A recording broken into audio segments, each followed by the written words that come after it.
Hello friends, Standard 7, Subject English, Grammar, Chapter 2, The Simple Present Tense. એને ગુજરાતીમાં સાદો વર્તમાન કાળ કહેવાય છે. તો આજે આપણે આ કાળ વિશે અભ્યાસ કરીશું. તો સૌપ્રથમ આપણે જોઈશું કે એની વ્યાખ્યા શું છે, એનો ઉપયોગ શું છે અને એવા કયા કીવર્ડ્સ છે, એવા કયા શબ્દો છે જેના દ્વારા તમે ઓળખી શકો છો કે આને સાદો વર્તમાન કાળ એટલે કે ધ સિમ્પલ પ્રેઝન્ટ ટેન્સ કહેવાય.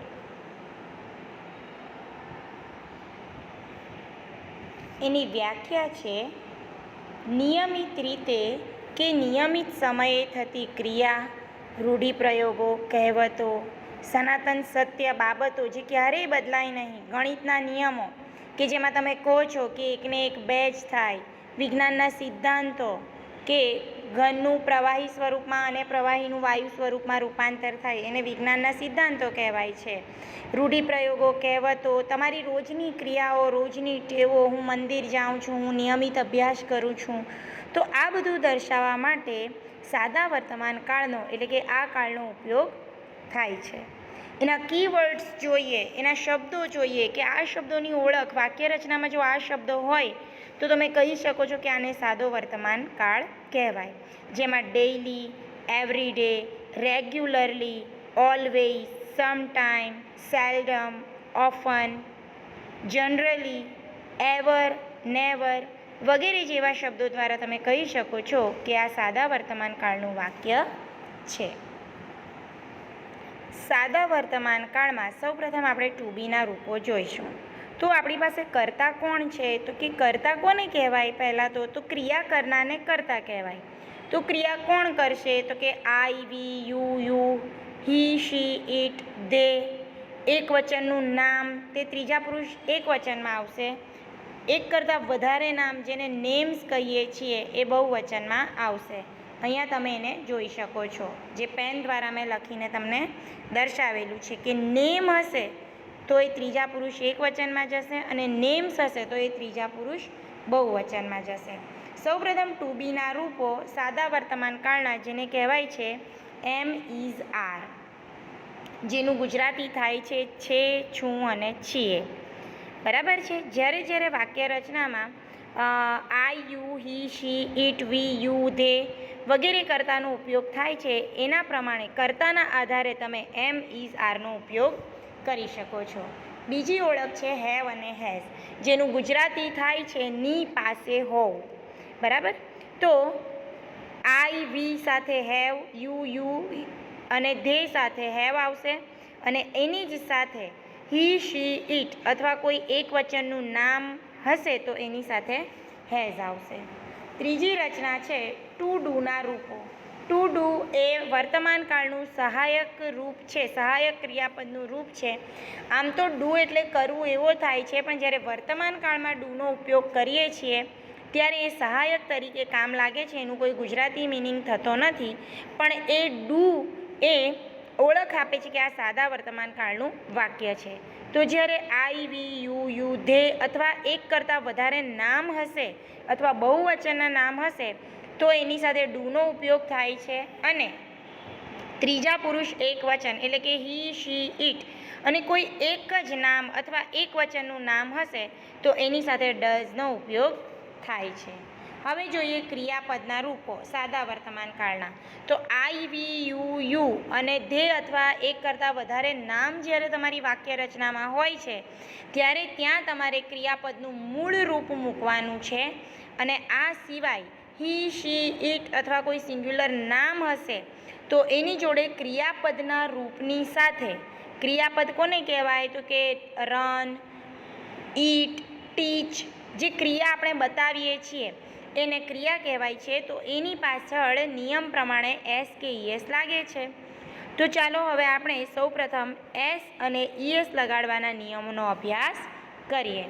તમારે આ જે દર્શાવેલું છે એ બધી જ વસ્તુ HWમાં લખવાની રહેશે. એસ લગાડવાના નિયમોમાં સામાન્ય બાબત તો એ જ છે કે દરેક વાક્યમાં ક્રિયાપદનું મૂળરૂપ વપરાયું છે અને ત્રીજા પુરુષ એક જ વચન જે છે એની અંદર જ એસ કે ઈએસ પ્રત્યય લાગે છે, જેના કેટલાક નિયમો છે. તો ત્રીજા પુરુષ એકવચન સાથે જ્યારે કોઈ ક્રિયા દર્શાવવામાં આવે, એટલે કે હી, શી, ઇટ અથવા કોઈ સિંગ્યુલર નામ સાથે કોઈ ક્રિયા આપણે દર્શાવીએ છીએ, બરાબર, કે હી રન, તો ત્યાં રન નહીં આવે, ત્યાં રન્સ આવશે, બરાબર. હી ઇટ નહીં આવે, પણ ઇટ્સ આવશે. તો એ નિયમો જોઈએ તો જો ત્રીજો પુરુષ એકવચન હશે અને ક્રિયાપદને અંતે એસ, એસએચ, સીએચ, એક્સ કે ઓ આવેલા હોય તો એની પાછળ પ્રત્યય ઈએસ લાગે છે. દાખલા તરીકે પાસ, પાસ એટલે પસાર થવું, તો પાસ એની પાછળ ડબલ એસ છે, તો એની પાછળ ત્રીજો પુરુષ એકવચન એટલે કે હી, શી, ઇટ હશે ત્યારે આપણે ત્યાં ઈએસ મૂકીશું, એટલે કે પાસીસ. એટલે શું કહેવાશે? તો આઈ હશે તો I pass, we pass, you pass, they pass, Mona and Rohan pass. પણ જ્યારે હી હશે તો he passes, she passes, it passes, Mohan passes, Mona passes વગેરે શબ્દોનો ઉપયોગ થાય છે. વોશ એસએચ આવે છે પાછળ એટલે ઈએસ, ટીચ ટીચીસ, ફિક્સ ફિક્સીસ, ગો ગોઝ. એ જ રીતે ક્રિયાપદને અંતે વ્યંજન હોય અને વ્યંજન પછી તરત જ વાય, એટલે વાય પહેલાં વ્યંજન, અંતે ભલે વાય હોય પણ વાયની આગળ જો વ્યંજન હોય તો વાયની જગ્યા પર આઈ કરવાનો છે અને ઈએસ લગાડવાનું છે, એટલે કે આઈઈએસ પ્રત્યય લાગશે અને વાય નીકળી જશે. દાખલા તરીકે ટ્રાય, તો ટ્રાઈઝ, ફ્લાય, ફ્લાઈઝ, ક્રાય, ક્રાઈઝ. પણ ક્રિયાપદને અંતે વાય હોય અને વાયની આગળ જો સ્વર હોય તો વાયનો વાય જ રહે છે અને માત્ર એસ પ્રત્યય લાગે છે, એટલે કે પ્લે, પ્લેઝ, બાય, બાયસ, સે, સેઝ. તમે આ બંને જે વાય છે ને એમાં તમારો ઉચ્ચાર ખબર પડી જશે. જુઓ, ટ્રાય તો ટ્રાય જ નથી બોલતા, પણ આપણે ત્યાં શું બોલીએ છીએ? ટ્રાઈઝ. ઓટોમેટિકલી ઈ તમારા ઉચ્ચારમાં આવે છે, બરાબર છે. એટલે ત્યાં આપણે આઈ, ઈનો ઉચ્ચાર આઈ આપે છે એટલે ત્યાં આપણે આઈ મૂકીએ છીએ. પણ જુઓ, પ્લે, પ્લેઝ તો ઇઝીલી તમે યની જોડે સ લગાડી દો છો, એટલે ત્યાં કોઈ ફેરફાર કરવાનો નથી અને માત્ર એસ લગાડવાનો છે. તો આ હતા તમારા એસ ઈએસના નિયમો, જેને સારા અક્ષરે તમારી નોટબુકમાં લખવાનું રહેશે. હવે આપણે WH રચના બનાવીશું. WH પ્રશ્નોની રચના બનાવતા પહેલાં સૌપ્રથમ તો તમને WH પ્રશ્નાર્થની માહિતી હોવી જરૂરી છે કે હુંથી જ્યારે આપણે પ્રશ્ન બનાવીએ છીએ ત્યારે શું દર્શાવવામાં, જવાબમાં આપણને શું મળશે? તો કે કોઈ પર્ટિક્યુલર વ્યક્તિનું નામ, એટલે કે ત્યાં પ્રાણીઓ, પક્ષીઓનું નામ નહીં આવે, પણ હુંથી જ્યારે પ્રશ્ન પૂછવામાં આવે છે ત્યારે વ્યક્તિ, સ્ત્રી કે પુરુષનું ત્યાં નામ આવે છે. વોટથી જ્યારે પ્રશ્ન પૂછીશું ત્યારે કોઈ વ્યક્તિનો વ્યવસાય, કોઈ પદાર્થ કે વસ્તુનું નામ કે ક્રિયા દર્શાવવામાં આવે છે. જેમ કે વોટ ઇઝ યોર ફાધર, તો તમારા પિતાજી શું છે? તો એમનો વ્યવસાય બતાવશે. વોટ ઇઝ ધીઝ, આ શું છે? તો કે પદાર્થનું તમે નામ કહેશો કે this is mango or this is pen or this is book.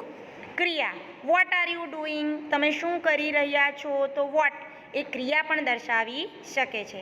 વેર એ સ્થળ બતાવશે. વેર આર યુ ગોઈંગ, તમે ક્યાં જઈ રહ્યા છો? તો કે સુરત, અમદાવાદ, બરોડા, ગમે તે તમે બતાવી શકો છો. વેન સમય બતાવે છે. વેન ડુ યુ ગો, તમે ક્યાં જઈ રહ્યા છો? તો ત્યાં સમય બતાવશે. વેન ડુ યુ ગો, તમે ક્યારે જવાના છો? તો એ સમય બતાવશે, બરાબર. સમયમાં તમને કોઈક દિવસ, કોઈક તારીખ, કોઈ મહિનો, કોઈ વર્ષ એ પણ જવાબમાં તમને મળી શકે છે. વિચ વિકલ્પ બતાવે છે. Which book do you want, તમને કઈ પુસ્તક જોઈએ છે? તો તમને વિકલ્પ બતાવ્યો કે ભાઈ રેડ કલરની, ગ્રીન કલરની, કવિતાની, પાઠની, ચિત્રવાળી, એ બધા ઓપ્શન્સ તમને મળે છે, વિકલ્પો મળે છે. હુઝ માલિકી બતાવે છે. હુઝ બુક ઇઝ ધીઝ, આ ચોપડી કોની છે? હાઉ મેનીથી જ્યારે તમે પ્રશ્ન બનાવો છો ત્યારે તમને પર્ટિક્યુલર કોઈ સંખ્યા મળે છે, એ અંકમાં પણ હોઈ શકે અને શબ્દમાં પણ હોઈ શકે, જેના ઉદાહરણ મેં અહીંયા લખેલા છે. હુમ એટલે કોને. વાય, જ્યારે વાયથી તમે પ્રશ્ન પૂછશો ત્યારે તમને એના જવાબમાં કારણ જાણવા મળશે. વાય આર યુ કમિંગ, તમે કેમ આવ્યા છો? તો કે I am coming for reading or writing. Or standing કે ઊભા રહેવા માટે કે વાંચવા માટે કે લખવા માટે વગેરે વાયથી પ્રશ્ન પૂછતા તમને કારણો જવાબ સ્વરૂપે મળે છે. હવે જ્યારે આ WHથી આપણે પ્રશ્નાર્થ રચના બનાવીએ છીએ ત્યારે પ્રશ્નાર્થ રચનામાં હુથી જ્યારે પ્રશ્ન બનાવે છે, એમ તો ઘણા બધા WH મેં તમને બતાવ્યા જેના ગુજરાતી પણ કીધા, પણ જ્યારે આપણે હુથી બનાવીએ છીએ ત્યારે હુ સાથે ડુ કે ડઝનો ઉપયોગ થતો નથી. સહાયક ક્રિયાપદમાં પ્રશ્નાર્થ વાક્ય જ્યારે બનાવીએ છીએ ત્યારે હુથી પ્રશ્ન બનાવતી વખતે ડુ કે ડઝનો ઉપયોગ થતો નથી, પરંતુ હુ પછી ડાયરેક્ટ જ ક્રિયાપદનું એસ કે ઈએસ વાળું રૂપ મુકાય છે, જે નિયમ પ્રમાણે તમે જોયું. એના પછી કર્મ મુકાય છે, અન્ય શબ્દ મેં તમને પહેલાં કીવર્ડ્સમાં બતાવ્યા એ અન્ય શબ્દ મુકાય છે. પ્રશ્નાર્થ ચિહ્ન ભૂલવાનું નહીં. અને હુ સિવાયના કોઈ પણ WH how many, how much, who, whose, whom, why, where, when વગેરે ગમે તે હુ સિવાયના કોઈ પણ WHનો જ્યારે ઉપયોગ કરો છો ત્યારે તમારા કર્તા પ્રમાણે તમારે ડુ કે ડઝનો ઉપયોગ કરવાનો છે. એના પછી તમારા કર્તા આવશે, ક્રિયાપદનું મૂળ રૂપ આવશે, કર્મ આવશે, અન્ય શબ્દ આવશે અને પ્રશ્નાર્થ ચિહ્ન આવશે. હવે તમારે અહીંયા એટલું યાદ રાખવાનું છે કે જ્યારે તમારા પ્રશ્નાર્થ વાક્યમાં અથવા નકાર વાક્યમાં ડુ કે ડઝનો ઉપયોગ કરો છો ત્યારે તેની સાથે ક્રિયાપદનું મૂળ રૂપ જ મુકાય.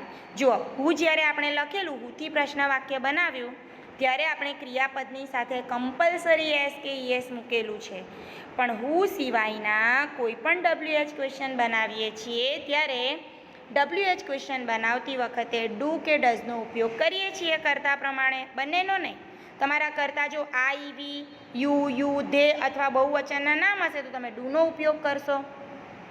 તમારા કરતાં હી, શી, ઇટ અથવા કોઈ એક વચનનું નામ હશે તો તમે ડઝનો ઉપયોગ કરશો. તો એવી પરિસ્થિતિમાં તમારે ક્રિયાપદનું મૂળ રૂપ જ મૂકવાનું છે અને પ્રશ્નાર્થ રચના બનાવવાની છે. ચાલો આપણે કેટલાક ઉદાહરણો જોઈએ. અહીંયા લખેલું છે હુ સિંગ્સ અ સોંગ. જુઓ, હુ સાથે મેં તમને કીધેલું ને સિંગ, SING, સિંગ એટલે ગાવ, પણ હુથી જ્યારે બનાવીએ છીએ ત્યારે મેં અહીંયા લખેલું જ છે કે ક્રિયાપદની સાથે એસ કે ઈએસ મૂકવાનું છે. તો જુઓ, અહીંયા હું સાથે સિંગ મૂક્યું છે અને એ સિંગ ગાવાની એક ક્રિયા છે, તો એની સાથે આપણે નિયમ પ્રમાણે એસ મૂકેલું છે કે સિંગ સાથે એસ જ લાગે, તો અ સોંગ. તો આરતી સિંગ અ સોંગ. કેમ? કારણ કે હુથી પૂછ્યું, તો અહીંયા મેં તમને સમજાવ્યું કે જ્યારે હુથી કોઈ પ્રશ્ન પૂછવામાં આવે છે ત્યારે તમને વ્યક્તિનું નામ મળે છે, એટલે અહીંયા તમને આરતીનું નામ આપ્યું છે, એક વચનનું નામ. પણ જુઓ, ચિલ્ડ્રન બાળકો ગાઈ રહ્યા છે, બાળકો ગાઈ રહ્યા છે એટલે બહુવચનના તમારા કર્તા આવ્યા.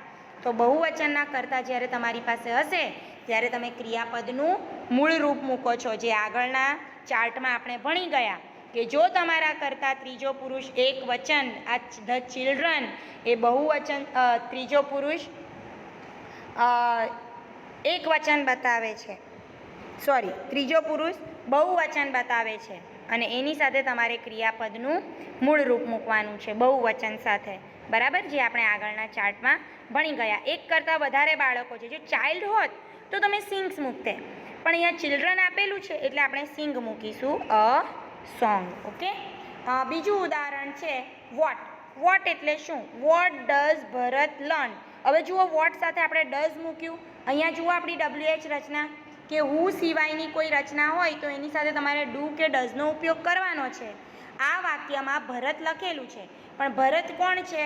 સોરી, આ ઉપરનું જે વોટ ડઝ ભરત લર્ન, તો એમાં ભરત એ તમારો ત્રીજો પુરુષ એક વચનનું નામ છે, તો અહીંયા તમારે ડઝનો ઉપયોગ કરવાનો છે. આગળ આપણે ચાર્ટમાં ભણી ગયા કે જો ત્રીજો પુરુષ એક વચન હશે તો એની જોડે ડઝનો ઉપયોગ થશે, એટલે ભરત.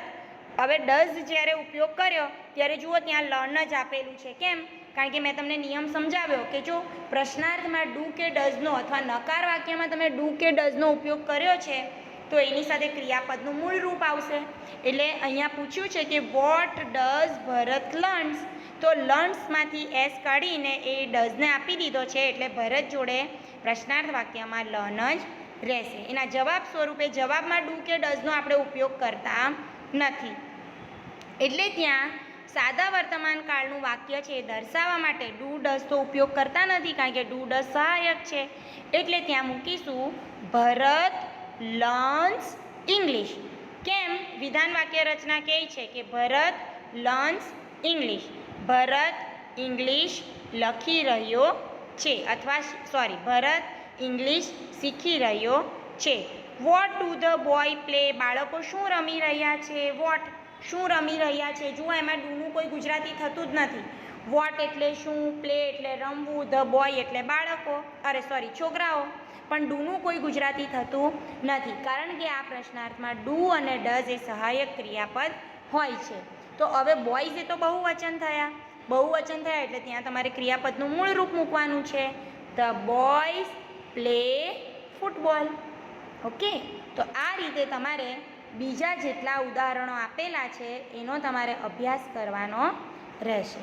હવે આપણે આગળ કેટલીક એક્સરસાઇઝ જોઈશું. આ સાથે આ નિયમને પણ ફોલો કરી લઈએ, જે આગળ પણ મેં તમને ચર્ચા કરી કે હું સિવાયના બધા જ પ્રશ્ન વાક્યોમાં સહાયક ક્રિયાપદ ડઝ કે ડુનો ઉપયોગ થાય છે. હું સાથે હંમેશા ત્રીજો પુરુષ એક વચનમાં જ ક્રિયા હોય છે, એટલે કે ત્યાં તમે ત્રીજો પુરુષ એક વચન એટલે SES વાળી જ રચના મૂકી શકો છો, પણ તેનો ઉપયોગ એક વચન અથવા બહુવચનમાં હોઈ શકે છે. જે વાક્યમાં એ પ્રશ્નાર્થ અને નકાર બેમાંથી કોઈ એક જ હશે બેટા, તો ત્યાં ડુ ડઝ વપરાયું હોય તો ત્યાં ક્રિયાપદનું મૂળ રૂપ જ આવે. અહીં આપણી સમજૂતી પૂર્ણ થાય છે. આ સાથે જ તમારી એક્સરસાઇઝ પણ અહીંયા આપવામાં આવેલી છે. એક્સરસાઇઝનો અભ્યાસ તમારે ધ્યાનપૂર્વક કરવાનો છે, બરાબર? જુઓ અહીંયા શું આપ્યું છે, ધ બોયઝ. હવે હું આગળનું સેન્ટેન્સ નહીં વાંચું તો પણ તમે મને કહી દેશો કે ટીચર ધ બોયઝ છે, તો બોયઝ શું આવશે? બહુવચન આવશે. તો બહુવચન સાથે તો આપણે ક્રિયાપદનું મૂળ રૂપ મૂકીએ છીએ, તો ત્યાં આવશે પ્લે. મિતાલી ત્રીજો પુરુષ એક વચન, એક જ નામ છે, એટલે ત્યાં SKES વાળી વાક્ય રચના. તો વાક્ય રચનામાં ક્રિયા શું આપેલી છે, તો કે વોશ. તો વોશ પાછળ SH આવ્યો. ટીચર અહીંયા તો નિયમ લાગે છે, તો ત્યાં મૂકીશું વોશિસ. વી હેવ એટલે ની પાસે હોવું, વી આપ્યું છે એટલે હેવ છે, પણ જો અહીંયા આપણને વીની જગ્યા પર હી, શી કે ઈટ આપ્યું હોત તો આપણે હેઝ મૂકતે. હી આપ્યું છે એ પણ ત્રીજો પુરુષ એક વચન છે, એટલે ત્યાં આપણે ગોઝ મૂક્યું, SES વાળી વાક્ય રચના. એટલે આ રીતે તમારે તમારી એક્સરસાઇઝનો ધ્યાનથી અભ્યાસ કરવાનો છે, અને આ એક્સરસાઇઝ તમારે ગ્રામરની નોટબુકમાં લખવાની રહેશે. અહીં તમારી પહેલી એક્સરસાઇઝ ખાલી જગ્યાવાળી જે એક્સરસાઇઝ છે એ અહીંયા પૂર્ણ થાય છે. હવે આપણે જોઈશું એક્સરસાઇઝ નંબર 2, જેમાં WH ક્વેશ્ચનનો ઉપયોગ કરવાનો છે.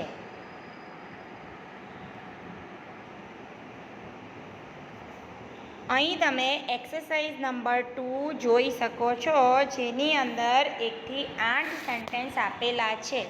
આ 8 સેન્ટેન્સનો તમારે ધ્યાનથી અભ્યાસ કરવાનો છે, અને WH ક્વેશ્ચન જે મેં તમને આગળ સમજાવ્યું એ પ્રમાણે WH ક્વેશ્ચન તમને પૂછેલા છે, તો તમે જવાબમાં શું આપી શકો એનો પણ તમારે અભ્યાસ કરવાનો છે. 2-3 ઉદાહરણ હું તમને બતાવું. હુ teaches us maths.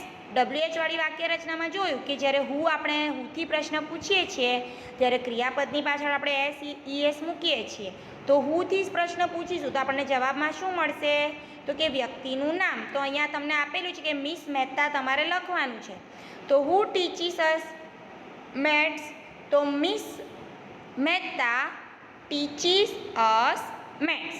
What does Ketaki make? શું બનાવે છે? વોટ એટલે શું? તો જુઓ ત્યાં આપણે કીધેલું કે પદાર્થ કે વસ્તુનું નામ પણ આવી શકે, તો અહીંયા ડોલ બનાવે છે એ, તો Ketaki make dolls. Okay, exercise 2નો ધ્યાનથી અભ્યાસ કરી તમારે ગ્રામરની નોટમાં લખવાનું રહેશે. હવે આપણે જોઈશું એક્સરસાઇઝ નંબર 3, જેમાં અંડરલાઇન કરેલા વાક્યો દ્વારા તમારે WH પ્રશ્નાર્થ રચના બનાવવાની છે. દાખલા તરીકે તમને આપેલું છે કે મિસ્ટર શાહ, તો મિસ્ટર શાહ જો તમને જવાબમાં જોઈએ તો તમારે પ્રશ્ન શેનાથી પૂછવો પડે?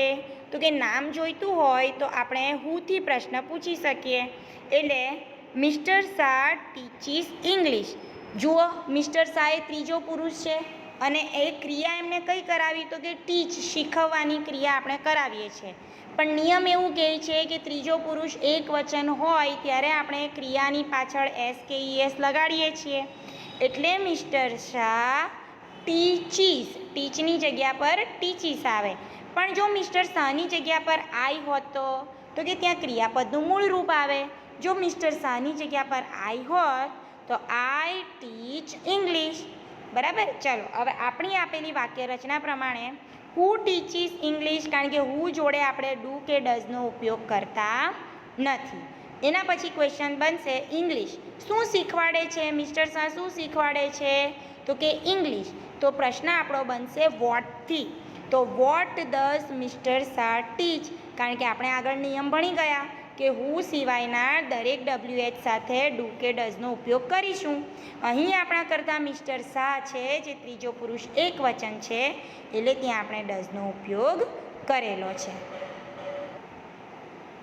પ્રશ્ન 3ની એક્સરસાઇઝનું પહેલું સેન્ટેન્સ છે અમોલ એન્ડ નીતા. જુઓ, હવે અહીંયા એક નામ નથી, અહીંયા બે નામ આપેલા છે, એટલે ઓટોમેટિકલી એ ધે પછીના નામમાં એટલે કે બહુવચનમાં જતા રહેશે. પણ આપણે પ્રશ્ન તો હુથી જ બનાવીશું. તો અમોલ અને નીતા. તો who go to school at 11 o'clock. કોણ જશે 11 વાગે શાળાએ? તો કે અમોલ અને Nita. Where do Amol and Nita go at 11 o'clock. જુઓ, વેરથી કેમ પૂછ્યું?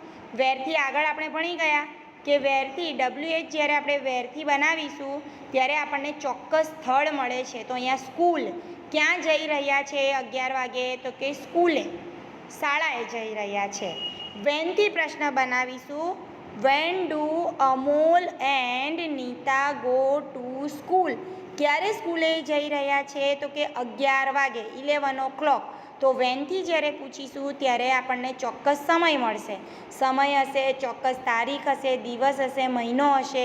તો આપણે એ જવાબમાં જોઈતો હોય તો આપણે પ્રશ્ન વેનથી બનાવવો પડે. આ રીતે અહીં તમને આ સ્લાઇડમાં 4 આન્સર આપેલા છે. આની સાથે આપણે 5 થી 10 પણ જોઈ લઈએ. તો અહીં તમને 5 થી 10 સેન્ટેન્સ જોવા મળે છે જે તમારે તમારી નોટબુકમાં સારા અક્ષરે લખવાનો રહેશે. એક્સરસાઇઝ દરેકે દરેકના જવાબ આપેલા છે, જેને સારા અક્ષરે અભ્યાસ કરીને તમારે તમારી નોટમાં લખવાનું રહેશે. ફરીથી તમને HW જણાવી દઉં અને એની એક સ્લાઇડ ફરીથી રિપીટ કરી લઉં છું. ગ્રામરના ચોપડામાં ચેપ્ટર 2 સાદો વર્તમાનકાળ આ હેડિંગ આપવાનું છે.